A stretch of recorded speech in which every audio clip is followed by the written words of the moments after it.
Dernier épisode de notre série au lycée professionnel Marie Curie de Nogent-sur-Oise. On va retrouver les élèves de seconde en atelier de fonderie et vous allez le voir, c'est un métier dont les débouchés sont très variés. Vous voyez, c'est quand même liquide quand même. Première fusion de l'année, les étudiants en BTS fonderie montrent aux secondes la manipulation qu'ils devront eux-mêmes maîtriser. Là, à votre avis, c'est à quelle température, grosso modo? 1500 degrés.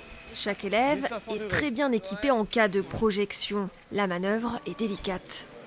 C'est impressionnant vu ce qu'ils font aujourd'hui. À mon avis, je pense qu'on n'en fera pas de sitôt. Ouais, c'est sûr.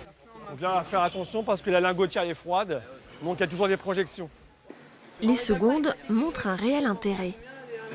C'est quoi que vous venez de couler là? Là, c'est de la fonte. Donc là, la fonte, c'est lourd, non?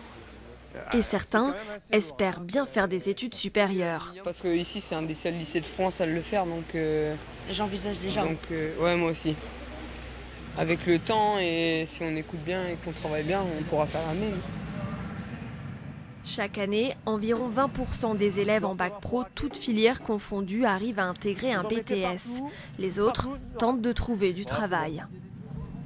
Et pour ce professeur, il faut arrêter de dire qu'il n'y a pas de débouchés dans les filières professionnelles. on a une pénurie donc de main-d'œuvre dans ce domaine-là. La population, c'est vrai que vieillit. Et c'est vrai qu'en fin de compte, de plus en plus de fonderies demandent en fin de compte donc, des jeunes pour pouvoir les former à leur spécialité. Donc c'est vrai que nous, ici au lycée, on va dire la grande majorité donc, des élèves arrivent à décrocher un job. Ce qui prouve bien que le bac pro, ce n'est pas une classe d'échecs, ce n'est pas une voie de garage, bien au contraire. Donc, et pour motiver les jeunes, rien de tel que cette visite des élèves de BTS qui sont passés eux aussi par le bac pro.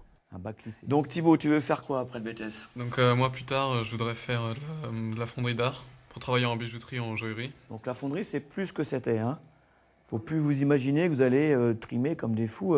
Tous les ans, on a des bacs pro qui passent le BTS et qui réussissent et qui derrière trouvent de l'embauche. Et donc, ils doivent travailler plus dur quand même.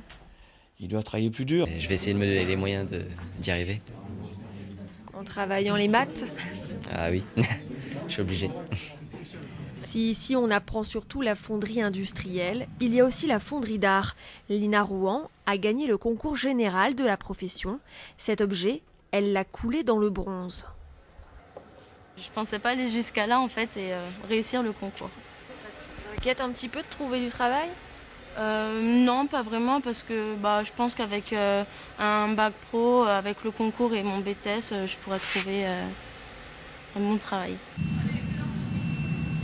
Un métier qui reste méconnu, seulement 14 élèves en seconde et 7 en terminale. Pourtant, réussir grâce à cette filière, c'est possible. Voilà, notre série s'achève dans cet atelier. Merci aux professeurs et aux élèves de nous avoir supportés durant 5 jours.